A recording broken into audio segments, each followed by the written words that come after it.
I have to admit, I am a Real Housewives fan. Something about the crazy drama in the lives of the women on these reality shows just pull me in. I think it's partly because many of the things that I grew up seeing and believing about female friendships are reinforced in these shows, like how women are gossips, or cliquey, manipulative, or just naive. And these portrayals of women are not just in TV shows, but in the culture we live in. And in turn, they create this general assumption of all women. Often these narratives then become ingrained in us that we live into these stories that we've been told. For example, we'll sit and gossip, but we don't think much of it because culture has taught us that's what women do when they get together. Stereotypes can influence our own identity and our perception of other women. That is the power of stereotypes, because it is based on some truth that we have seen or experienced, but that doesn't make it truth. Growing up, I didn't have many girlfriends. Probably like most of you, I experienced hurt, betrayal, and rejection in my female friendships throughout high school and college. It made me believe that I'm not good at female friendships, that I shouldn't trust other women, that I shouldn't let them in too close.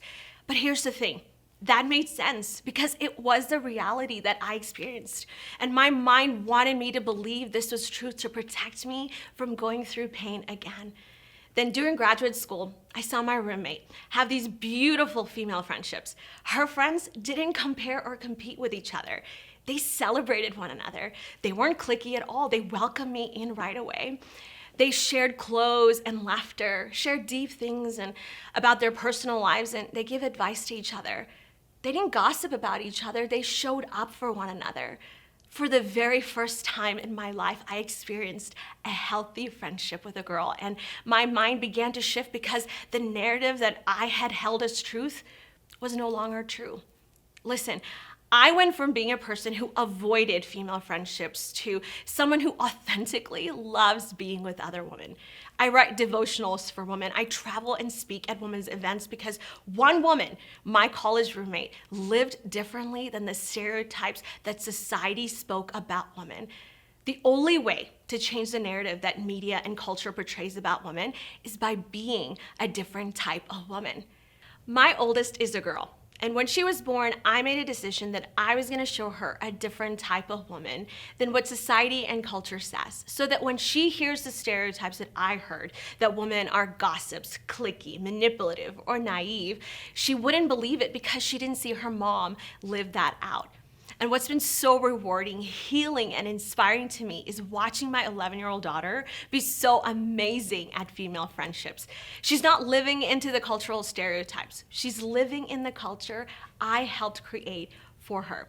So I made some intentional choices early on. I decided I was never gonna gossip about others. And if I do speak negatively about someone, I apologize and I explain to her where that came from and why I was wrong to do it.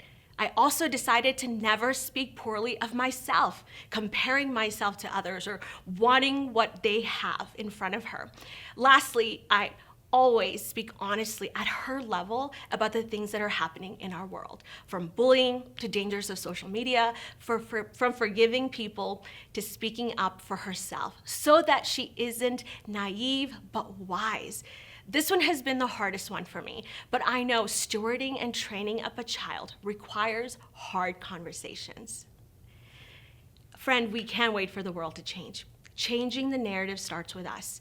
Now, this does not guarantee perfect female friendships. There may still be hurt, rejection, and betrayal because we live in a broken world and we are broken and flawed people.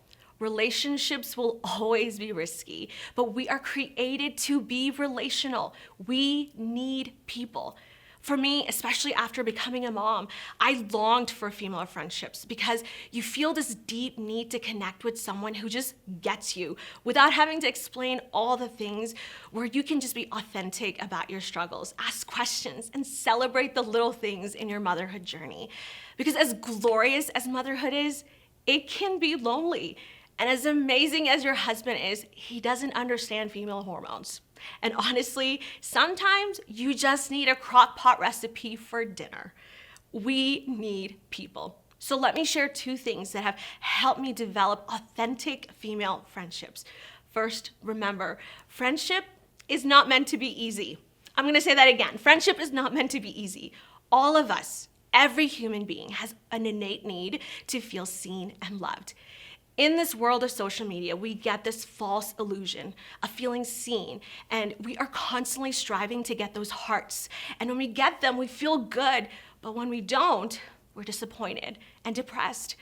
When we doom scroll and see another girl who has more likes, more followers, our mind will make us believe those stereotypes that we once heard, and we'll end up isolating ourselves. But it's really because we deceived ourselves into thinking an app could provide us with authentic human connection. Being social and being relational are not the same. Social media and artificial intelligence platforms are easier and low commitment. Share when and what you want to share. Ghost when you're bored. Real relationships take trust and investment. It takes seeing and hearing each other in real life to feel connected. Our body and mind respond differently when looking at a person on a screen versus looking directly into their eyes, reading their text messages versus hearing their actual human voice. The way we connect has changed with technology. It has made relationships more efficient, but there is a lack of emotional connection and empathy that is needed for authentic bonds to form. I think that's the reason that although we're more connected than ever due to social media, we're at the highest rate of loneliness. With some of the latest research showing 1 in 3 people feel lonely every week. I get it, our lives are busy, and our phones are conveniently always in the palm of our hands. But don't settle for a form of friendships on the internet where people sort of know you or sort of like you based on what you post.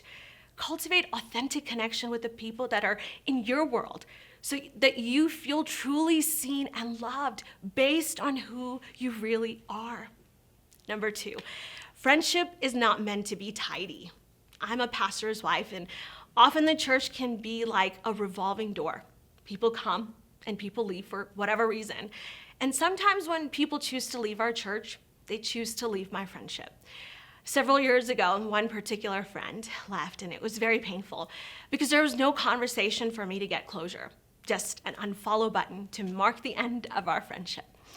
I remember sitting in my car and crying that week, wondering how many more unfollows will I have to endure? And my mind immediately, wanting to protect me like in high school and college, reminded me that I shouldn't trust other women, that I shouldn't let them in too close because this hurts too much. But as soon as I had that thought, God impressed another thought. That's not how I love you, Simi. I have hurt him. I have failed him. I have ignored him, but he has never not loved me. He has never loved me from a distance. He has always been close. Not because I was good or because I deserved it, but because he chose to love me. Listen, we will fail each other, but we can choose to forgive, to extend grace, to believe the best in the other person. I'm not telling you to stay in toxic or unhealthy relationships, but I am telling you, don't allow your past hurts to harden your heart. I'm glad I didn't, because I would have missed out on so many beautiful friendships that I have today. You probably heard that loneliness is an epidemic today, that it is worse for our health than smoking, alcoholism, and obesity. Now the good news, the cure is literally us. Imagine this, the thing that is killing the person sitting next to you, you have the cure to heal them. I know, it sounds crazy, but we see in Genesis after God creates the entire universe, he looks at everything he created and says, it is good. But then he sees Adam alone. And for the very first time, God says, it is not good. And that was about loneliness. And the answer, the solution to the problem was Eve, woman. Listen, I believe that God created and equipped every woman with a unique gift to cultivate connection. Even today, it can be as simple as asking someone in your group right now to grab some coffee with you this week and just sharing your story with each other. And if that seems too intense, set up a play date with your child's friend's mom at the park or the pool. The hardest part is making that ask, I know. So start with a small conversation with that potential friend by maybe giving them a thoughtful comment. or a compliment and see where that leads. Or try sitting next to them during a group session and engage in conversation with them on social media. This will help you to get to know them, and that'll make inviting them to a personal room much easier. It may still feel hard in your head, but once you do it, you'll see that it's really not that complicated. The question is, will you be part of the cure to end loneliness for someone today? Will you be bold enough to take a risk and extend someone your friendship? I hope you will. I hope you will break the stereotypes and help another woman believe in female friendships again. Friend, I hope you say yes. I'm Simi John, a national speaker and the author of I Am Not, a devotional available on Amazon and Right Now Media. I was born in India and moved to Texas at the age of 7. My husband Jason and I pastor a church in Norman, Oklahoma. I have a doctorate in physical therapy. I'm a mom of 2 children, and I love to mentor women to help them walk in their calling. I also recently started a weekly podcast called Your Christian Mentor.